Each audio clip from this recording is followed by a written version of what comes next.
Imagine you're living 80,000 years ago. Your sister dies. You don't cry, you don't bury her. You carry her skull for months, painted red. Turns out that's not madness. That's the invention of being human. Think about that. No coffin, no priest, no cemetery gate closing behind you. Just a body and a landscape. And a question no animal before had asked aloud. What do I do with the person who is gone? The answer your ancestors invented still lives inside you. It rewrites what death actually means, even today. Death is the one experience touching every human who ever lived. Every culture, every language, every century. You will lose someone. Someone will lose you. Here's the thing. Your brain didn't evolve to handle this alone. It evolved inside rituals. Rituals older than farming, older than cities, older even than what we call religion. Contrary to popular belief, humans didn't invent gods and then invent funerals. It happened the other way around. Thousands of years ago, long before temples, long before written prayer, people were already arranging bodies and marking graves. Studies show these acts predate any organized belief we can name. The ritual came first, the story came later. This matters. If you understand what those first humans did with their dead, you understand something strange about yourself. Why you need to see the body. Why silence at a funeral feels heavier than silence anywhere else. Why grief has a shape, and breaking that shape makes it worse. Your instincts around death aren't yours alone. They are inherited. And the oldest known burial breaks every assumption you have about our ancestors and yourself. If you want the story of that grave, watch this next. Subscribe for more deep dives into human origins. Picture a cave in the mountains of northern Iraq. It's called Shanidar. Inside, archaeologists found Neanderthal bones. The man was laid carefully on his side. Around him pollen, not random, but from yarrow, cornflower, hollyhock. For decades, scientists argued whether Neanderthals really placed flowers on their dead or burrowing rodents dragged pollen in. But the debate itself tells you something. Even skeptics agree the body was placed deliberately by chosen hands. Now travel to a hillside in Israel, a place called Qafzeh. A small child was buried there roughly 100,000 years ago. Their body was sprinkled with red ochre, pigment ground from iron-rich earth. Nearby, deer antlers rested across the child's chest. Red ochre appears again and again in ancient graves everywhere, from Africa to Europe to Australia. Nobody knows exactly what it meant, but you do not paint bodies accidentally. All over the ancient world, bodies are found curled into the fetal position. Knees up, hands near faces, as if placed back into sleep or the womb. Grave goods appear beside them, beads, tools, food. Turns out care for the dead did not stop at death. It extended past it, into somewhere else. People were sending someone somewhere, and they were sending them prepared. But one South African cave changes everything. Rising Star Cave. Deep inside a chute barely wide enough for a human, researchers found hundreds of bones. Homo naledi, not sapiens, not Neanderthal, a distant cousin with a brain barely bigger than an orange. And yet, these bodies got there somehow. The chamber has no other entrance, no sign of flood, no predators.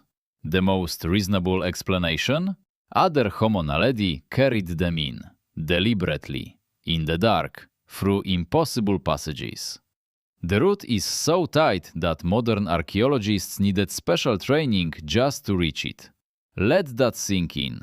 A hominin with a fraction of your brain size may have practiced something like ritual burial for its dead. Scientists believe this pushes the origin of mortuary behavior far earlier than anyone had ever expected before. It suggests ritual does not require modern cognition.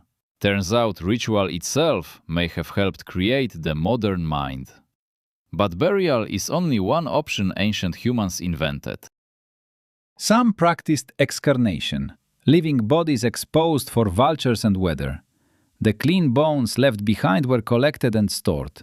Others practiced secondary burial, a slow two-stage farewell. The body first rested somewhere temporary, Months or years later, family returned to clean the whitened bones themselves.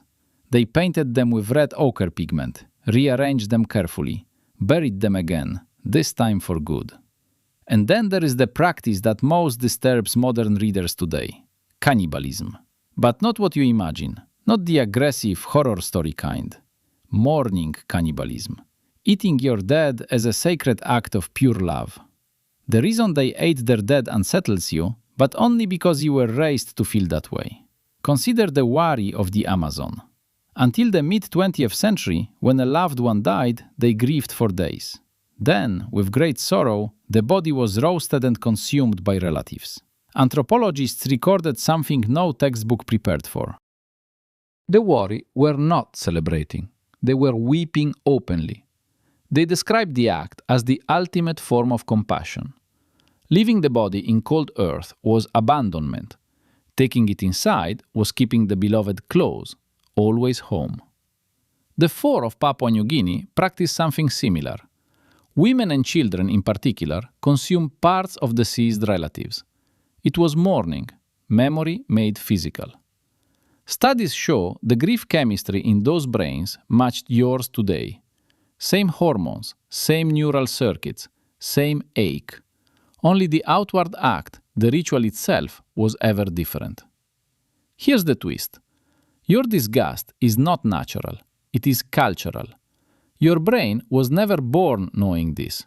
It is taught, just as another is taught that burning, embalming, or leaving them for birds is right.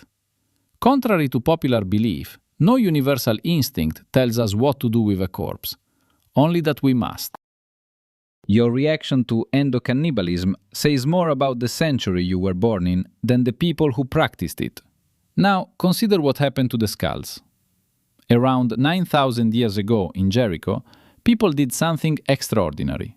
They removed the skulls of their dead, packed the empty faces with plaster, sculpted noses, painted lips. They pressed small shells into the eye sockets, so the skulls seemed to stare back at the living. Then they kept these skulls inside their homes, on shelves, under floors. Ancestors made permanent as portraits. Travel north to Çatalhöyük in what is now Turkey 9,000 years ago, a mud brick city. When someone died, the family buried them under the floor of their own home, beneath the hearth. Generations of ancestors literally beneath your feet as you cooked, slept, made love, and told your stories. Imagine walking across your kitchen, knowing your grandmother lies 6 inches below your soles. Normal life then. Move east to the high plateau of Tibet, where sky burial is still practiced today by locals. The body is offered on a mountaintop, cut open, and given back entirely to the circling vultures. In ancient Persia, the Zoroastrians built tall stone towers of silence for exactly the same sacred purpose. The body must not pollute the earth or fire. It must be dissolved back into open sky. Now go to the peat bogs of Northern Europe, where bodies emerge from the muck millennia later. Bodies pulled from the dark muck 2,000 years later, skin still intact and faces still perfectly readable. Sacrifices, some archaeologists think. Executions, others argue. Either way, deliberate, meaningful, unmistakably human. Every culture answers death. Go to Egypt, where mummification tried to defeat time itself. Organs removed, stored in jars, skin dried with natron. Bodies wrapped in linen for a journey, not to disappear, but to endure. Each culture faced one emotional problem. What do we do when someone we love stops being alive but still exists in front of us? Each solved it differently. Some kept the body, some returned it to nature, some transformed it into an image, some ate it. But one shared instinct hides beneath all of them. They could not just walk away. And this is where the science gets interesting. Psychologists and neuroscientists have started asking why every culture invents ritual. Why does every human culture create some ritual for the dead? Why not simply move on and forget them? Researchers now argue that ritual is a cognitive technology, a tool your brain uses to process overwhelming loss. When someone you love dies, Your mind does not simply update a file. It goes into a strange loop. You keep expecting them. You reach for the phone. You hear their voice in a crowded, ordinary room. Your brain built a model of them over years, and that model does not know they are gone. Ritual gives your brain a way out of the loop. It says, here is the beginning, middle, end. Watch the body, wash the body, carry the body, cover the body, speak the words, share the meal. Every action signals to the deep parts of you that something has changed, and it has changed for real. Studies show people who share morning rituals have lower cortisol levels afterward than those who grieve alone. The stress hormone drops. The nervous system settles. Not because the pain is gone, but because now it has shape. Here's a bigger claim many anthropologists now take seriously. Death rituals may have built early human cooperation itself. To bury someone together, you need to plan. To plan, you need to share intention with others. To share intention, you need language, or at least the seeds of it. Ritual demands gesture, sequence, agreement. Researchers believe gathering around the dead was one of the first places our species practiced true symbolic cooperation. Burying the dead, in other words, may have made us human. Not the hunt, not the fire, the funeral. And that instinct is still running inside you. Look at a modern funeral. Really look at it closely. A body prepared and displayed, family gathered, words spoken, food shared, flowers placed, earth moved carefully. Strip away the specific religion, strip away the century, and you're watching the same choreography Neanderthals performed. The same movements once seen in Shanidar Cave. The costume changed over millennia, the dance did not. But something else has changed, and it's worth naming carefully. Over the last 100 years, something quietly shifted. Especially in wealthy countries, the physical body has slowly disappeared from the ritual. Death happens in hospitals now, away from family. The body is taken quickly to a facility most relatives never see, prepared by strangers. It is often not viewed. Sometimes cremated before anyone has spent quiet time with it beside them. The funeral, when it happens, may involve a closed box, a photograph, a screen, no body. Grief counselors have started to notice something. People who never see the body often have a harder time believing. The brain is still running its old software. It wants embodied proof. Without it, part of you keeps waiting. Psychologists now recommend what ancient humans took for granted. Sit with the body, touch the hand, say words aloud. Do not rush past the concrete fact of death, because your mind needs the concrete fact to finally move. The hospice movement, quietly, is rediscovering practices our ancestors would recognize. Dying at home, family present, time afterward, washing, dressing, staying. Not for morbidity, for closure, for the ancient loop to close cleanly, as designed to. Your discomfort with death is very new, historically a blink. For most of human existence, death was ordinary, visible, handled by people who loved you. Dying alone in a fluorescent room tended by strangers is modern invention, not a natural state. And there's one final question the ancient humans have quietly left for us to answer. Imagine you are the ancestor. Imagine yourself, thousands of years from now, being remembered by strangers you'll never meet. What will future archaeologists find of you? A grave? Almost certainly not, if current trends continue much longer. A skull with shells for eyes? Definitely not. A hard drive? Maybe. A social media account auto-suggesting your face. A voice preserved in a video someone forgot to delete. That, quietly, is what remains of you now. We are, right now, inventing something new. Digital ghosts. Bodies that vanish quickly, but data that lingers for decades. Your presence, after you die, will most likely be a scroll of messages, a cloud of images, a chatbot trained on your writing. That is a kind of ritual too, but we barely understand it yet. We have not agreed on how to end it, when to delete, when to keep, when to let go. There is a ritual gap opening in the 21st century. The old shapes fade, new ones are half-formed. Your generation and the one after will have to invent something. Your brain still needs what Neanderthals needed: a beginning, a middle, an end. A gesture that says, this happened, this is real, this person mattered. How you mourn shapes who survives you. Not in a mystical sense, in a very practical, ordinary one.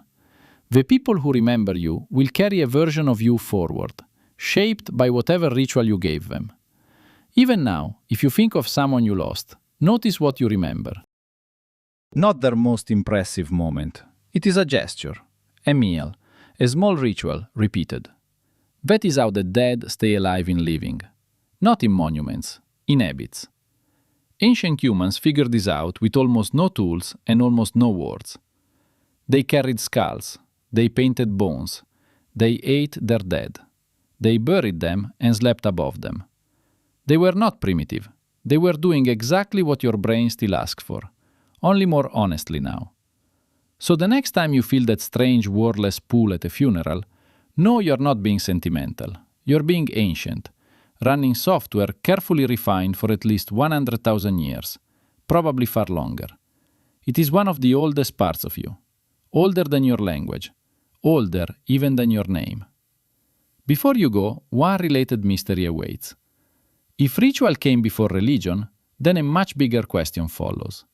Why did humans invent gods at all? What need did the dead leave behind that only a god could fill? If you want to follow that thread, watch the video on why humans invented gods next. It awaits. In the meantime, I want to hear from you. What small ritual does your family keep for someone lost? A meal on a certain day? A song? A place you visit? Write it in the comments below. Not for the algorithm, for the record. Those tiny rituals descend directly from everything we just talked about. If stories like this, the deep, quiet ones about where we actually came from, matter to you, subscribe. There will be more. About the first fires, the first words, the first time a human looked skyward wondering. Until then, be gentle with the ones still here. That too is a ritual.